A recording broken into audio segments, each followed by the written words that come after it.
Students बहुत बहुत स्वागत है आपका इस चैनल के ऊपर। तो आज हम क्वेश्चन नंबर 7 करेंगे एक्सरसाइज 13.1 का। A tent is in the shape of cylindrical surrounded by conical top if a height and diameter of the cylindrical part is 2.1 meter and 4 meter respectively and the slant height of top is 2.8 meter, then find the area of canvas used for making a tent. Also find the cost of a canvas of tent at the rate of rupees 500 per meter square.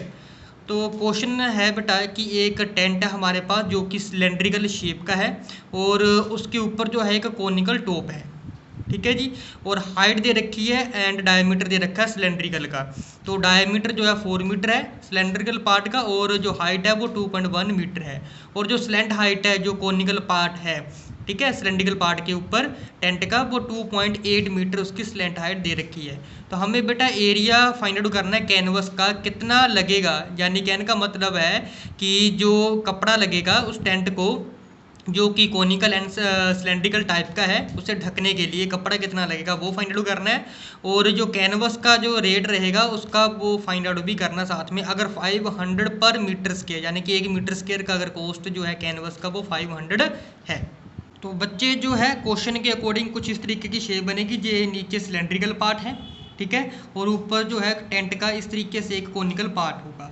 तो question में हमें जो given दे रखा है वो क्या दे रखा है, height of a cylindrical part, ये यहाँ से लेकर यहाँ तक वो 2.1 मीटर दे रखी है हाइट सिलेंड्रिकल पार्ट की।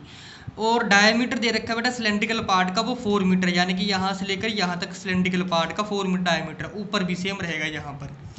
उसके बाद अगर रेडियस निकालना है तो रेडियस कैसे निकालेंगे, तो डायमीटर जितना दे रखा है उसका हाफ ले लो यानी 4/2, तो आंसर कितना आ जाएगा 2 मीटर। और जो स्लेंट हाइट दे रखी है हमारे पास 2.8 मीटर, जो क्वेश्चन में आ जाएगा। तो एल से रिप्रेजेंट होती है, एल इज इक्वल 2.8 मीटर। तो अब जो कोनिकल सेक्शन और सिलेंड्रिकल पार्ट दोनों को मिला करके कितना सरफेस एरिया बनता है वो हमें फाइंड आउट करना है। उसके बाद इसका कॉस्ट भी फाइंड आउट करना है कैनवस का, ठीक है। तो चलिए सबसे पहले हम सरफेस एरिया फाइंड आउट करते हैं। छोटे में लिख रहा हूँ जहाँ surface area of canvas equal to curved surface area of conical part plus curved surface area of cylindrical part। तो जो कोनिकल पार्ट है उसका सरफेस एरिया निकालेंगे ऊपर वाला, उसमें ऐड कर देंगे जो सिलेंड्रिकल पार्ट वाले का जो हिस्सा है। कर्व्ड सरफेस एरिया का फॉर्मूला क्या होता है कोनिकल का, वो है हमारे पास πr/l प्लस, और कर्व्ड सरफेस एरिया सिलेंड्रिकल के लिए होता है 2πr/h। अब जहाँ से r यहाँ पर भी है और पाई भी है तो πr कॉमन आ जाएगा, अंदर ब्रैकेट के रह जाएगा l प्लस ये आ जाएगा हमारे पास 2h क्योंकि πr कॉमन आ चुका बाहर, ठीक है।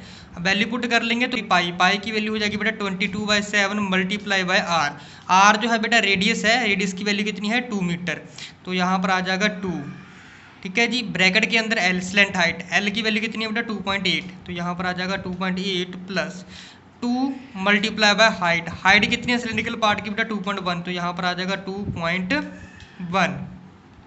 2 को 22 से मल्टीप्लाई करेंगे बेटा ये बन जाएगा हमारे पास 44/7। ब्रैकेट के अंदर क्या आ जाएगा 2.8 प्लस 2 को 2.1 के साथ अगर मल्टीप्लाई करेंगे तो आंसर आ जाएगा बेटा हमारे पास 4.2।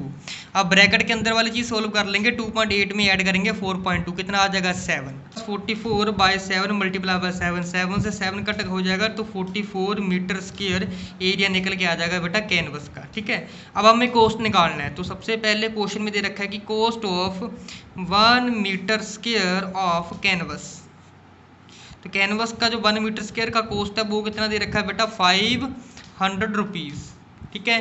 तो हमारे पास एरिया कितना निकला 44, तो यहाँ पर लिख देंगे cost of 44 meter square canvas कितना आ जाएगा, तो बेटा 500 को मल्टीप्लाई कर देंगे 44 के साथ, तो आंसर कितना आ जाएगा 22,000 रुपीज़।